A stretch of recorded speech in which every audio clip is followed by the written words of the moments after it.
మాంగళ్య పూజల పేరిట తిరుమలలో మహిళల తాళిబొట్లు కాజేస్తున్న ఘరానా మోసగాన్ని పోలీసులు అరెస్టు చేశారు. నిందితుడు తమిళనాడుకు చెందిన మురుగన్ నాగరాజుగా వెల్లడించారు. శ్రీవారి ఆలయం ఎదుట అఖిలాండ వద్దకు వచ్చే మహిళలకు టీటీడీ ఉద్యోగిగా పరిచయం చేసుకుని మోసం చేస్తున్నట్లు వెల్లడించారు.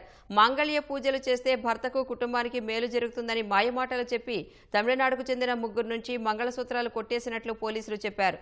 ముందుగా మహిళలకు మట్టి గాజులిచ్చి పుష్కరిణిలో స్నానం చేసి వస్తే పూజ మొదలు పెడతానని చెప్పి వాళ్లు వచ్చేసరికి పరారయ్యేవాడన్నారు.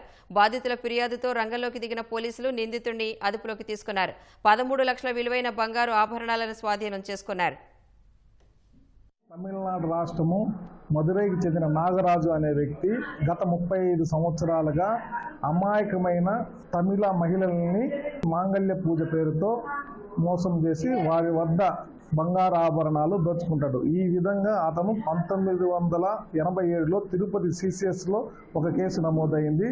ఈ సంవత్సరంలో ముగ్గురు మహిళలను టార్గెట్ చేసుకొని వారి వద్ద 132 గ్రాముల బంగారుని దొంగిలించుకొని వెళ్ళిపోయినాడు. ఈ కేసులో అతని వద్ద మొత్తం 13 లక్షల విలువైన బంగారు ఆభరణాలని తిరుమల 1 టౌన్ పోలీసు వారు స్వాధీనం చేసుకొని కోర్టులో హాజరు పెట్టినాము. తమిళనాడు రాష్ట్రంలో రైల్వేస్లో దాదాపు 20 కేసులు నమోదైనాయి. మన తిరుపతి, తిరుమలలో కూడా ఎక్కువ సంఖ్యలో కేసులు ఉన్నాయి అతని పైన.